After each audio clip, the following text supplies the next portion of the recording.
you can create a great network as a MBA graduate, but it's going to take years for your friends to move up into an organization to help you as an entrepreneur.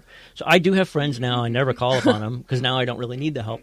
Back when I needed the help, they were just 24, 25, 26-year-olds, right? They couldn't really help me that much. The associate assistant to the assistant exactly, associate, yeah. Exactly. So it's great to have that network. I have lifelong friendships that came out of my time. I should tell people listening, I did get my MBA. I got it from an Ivy League school.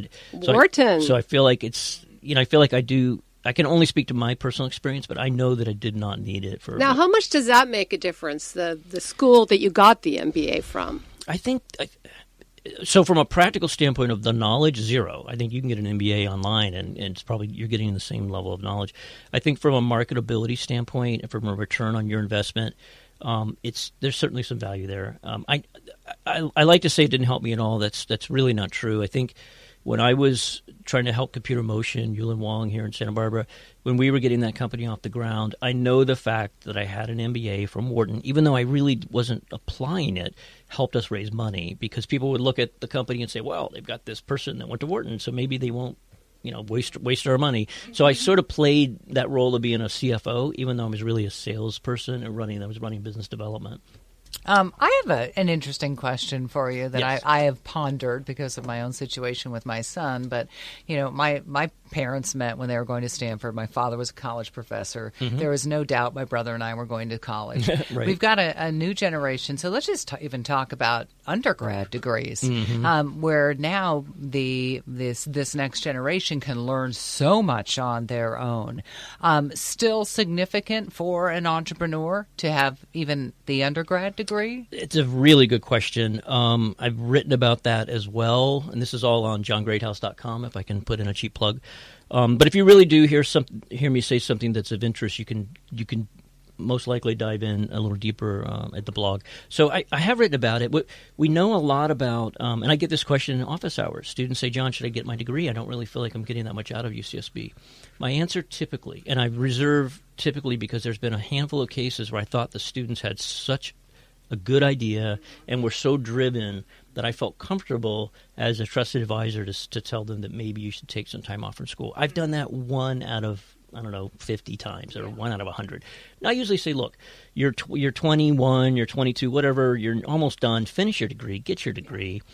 Get that foundation. You're growing up still. It's like the Army in the old days was a time for people to kind of mature from 18 to 22.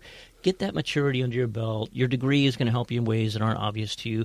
College is really about learning to learn when you get down to it. I think that's so true. And it helps you in ways you really don't know now. That is very true. Right. So I have done it a couple times, but I typically don't tell students to drop out. I think that's a mistake. But the thing is, we know about the famous people, right? The Richard Bransons and the Michael Dells and the Steve Jobs. Well, that's and the why we Zuckerberg can and list Gates them off on two hands Right. because it really is quite rare. It's rare for them to drop rare. out of college or Yeah. never attend college and then become very, very successful. So they are anomalies, but you know how our brains work. Yes. We remember anomalies. We go, oh, okay, I can and we be the remember next. facts we want to support our argument. And what about the argument that today's university degree is equivalent to the high school degree in our parents' time? I've heard that. Well, certainly from my parents. Yes, I know, mine too. In some circles, in some careers and professions, that's true. I think I don't subscribe to the belief that everybody needs a college degree to be successful. I think the challenge our society is going to have going forward is what are the jobs for folks that really aren't geared to a 4-year college experience? We need to find those next generation of jobs. And when we're talking, I think about post-high school degree, not just exclusively college, I mean technical school, but if you have just a high school degree versus somebody who's trained to be a plumber or an electrician or a carpenter, right? It's very hard to get a job that isn't got a base pay. It is extremely difficult, and so I would say absolutely. I think it's different. An undergraduate degree, there's still you can have a lot of success in our society without an undergraduate degree. Much more difficult with the high school. We hope we answered your question, Amber. So you got John's opinion, but he wants you to query some more people out there. We're out of time for this particular segment. But, John, thank you so much for being here this week. It's always a pleasure to see you. Oh, likewise. Thank you so much. And you are listening to Cowork Radio here on KZSB 1290 AM. We'll be back right after this.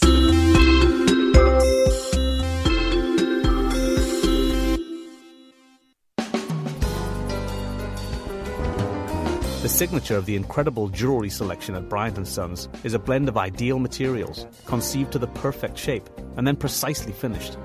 And throughout this process, the highest possible quality must be ensured, so that in the end, a work of art is created that stands for unmatched elegance.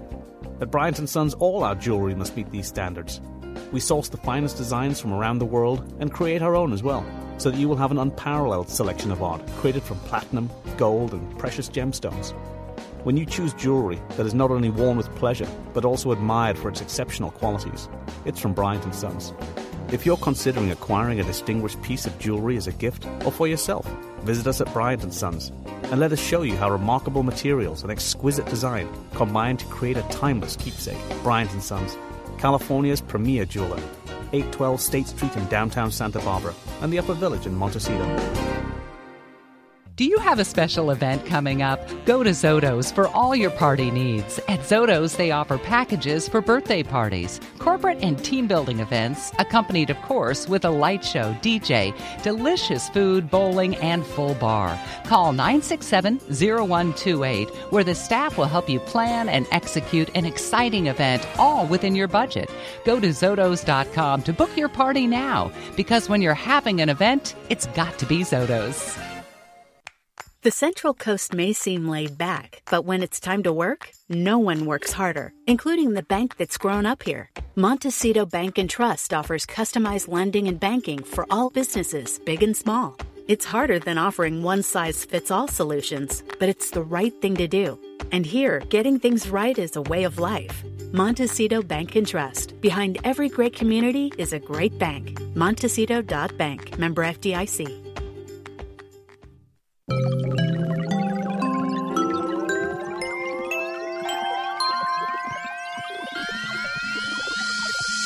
And welcome back to Co-Work Radio here on KZSB 1290 AM. I'm Catherine Raymond. And I'm Jan Walker-Wood. And we're a show all about the modern entrepreneur. Each week we interview two company founders. And this week, one of our guests is Joel Heath. He is the founder, CEO, and president of Company in Motion. And they make Fluidstance. If you don't know what that is, we're going to tell you about that in just a little bit. 20 years of strategic leadership. He was with Deckers for a number of years and has become quite the expert on startups himself down in the funk zone. So first of all, welcome to Co-Work Radio. How are you? Yes, welcome. Good afternoon. Thanks for having me. Appreciate it. For people that don't know, and we'll go backwards in your career a little bit, but I just want people to know what Fluidstance is. You bet. My first company I started in Vail, Colorado, and it was pretty common to run staff meetings on the chair. So, we would ski and then we'd talk while we're going up the chair. And when I came into Deckers, ironically, within an adventure company, for my first time, I really experienced what sitting for 80 hours a week really felt like. And I just Not good. No. And I lost my mojo. I mean, even my kids were saying, Dad, you're just not as chipper. And I put on, what I would call the work 15, those new pounds that just had. All around the middle. Exactly. And as I was getting into footwear and looking at what was going on underneath your feet and looking at the standing desk movement, I felt like standing was a good solution, but it wasn't the ultimate solution, and that people really were looking to move, not just to shift to a vertical position, which was still sedentary. If you've ever worked retail, standing's pretty hard as well. Yeah. And so just started playing with concepts. How do we move people when they're stuck? And I looked at it, and my son was just starting kindergarten at Monte Vista as well, and looked what a life of play for the first 5 years looks like. And then all of a sudden on an idle Monday, a kid's supposed to sit in a square. And if you can't sit in the square, you have an issue. And I think that square in kindergarten and a cubicle is one and the same. And the body's meant to move. And the more that we can channel that energy, the more productive we're going to be. So we set out and created a handful of products that could establish movement underneath your feet while you're working at your desk or doing a radio show or anything when I first saw them, because you have them at the Impact Hub, it reminded me a little bit of, do you remember the old bongo boards? For sure. Is it kind of, it's not as dangerous. Really No. So we work with the Mayo Clinic on this product, and we wanted to create enough movement to matter. And bongo board was really more for adventure training or action sports. And we wanted to create enough movement to matter, so elevating your heart rate by over 15%.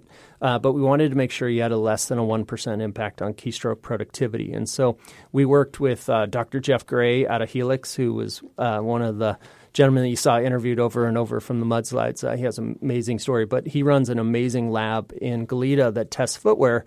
But for us, he was able to test how adults as well as kids responded on our device and found that we elevated their heart rates by close to 19%. While having less than an impact on. So is it meant to use as you're sitting, or do you stand up and then do it for a while and then sit? What's the concept exactly? Both. So majority of our people use it 3 hours a day standing. But when you do go seated, it's a great fidget board. So you see all these fidget cubes that are coming out, and really it's just the body craving some kind of movement. And if you know me very well, you'll see me in a meeting. I'm standing in the back of the room where I'm constantly. I'm surprised you didn't bring it with you today, and we could have raised the mic. Exactly. Now, how much concentration does it take? I don't want to fall off my board while I'm typing away. Fun little story. I was at Los Agaves, and I was at that precipice of launching a business. Do you go or no go? And you can analyze and never launch, right? But I was at Los Agaves, and I looked across the way, and I think it was Daily Grind, and there was 5 moms that were having, I think they call them PEP groups, yes, the mom groups here. And all 5 of them were standing and just rocking their babies, and it's the body knows how to move. And we take it away by putting in technology, chairs, or in footwear, putting more cushion underneath your feet just teaches you to run the wrong way. And the same thing with seated. So the more that we can get into our natural motion of our body, the more you stack and your posture gets better, and a lot of things start to get better. I noticed when I went to your website, you have a huge selection of different types. Is that based on visually what I like better, or do they have different functions? Do I need more than one? One of the things we held us accountable to is we wanted to make sure this was worthy of a high-rise in New York City, and that we didn't want to be like Bongo Board in the, that's a California thing, or we didn't want to be something that was so much on the side of art that it wasn't functional. And so we looked at the aesthetic in a great way, but we had to get the technology first. So if you've ever followed Simon Sinek, it's not what you do, it's why you do it. Our purpose is to help set the world in motion, and that's what we wanted to make sure our technology delivered.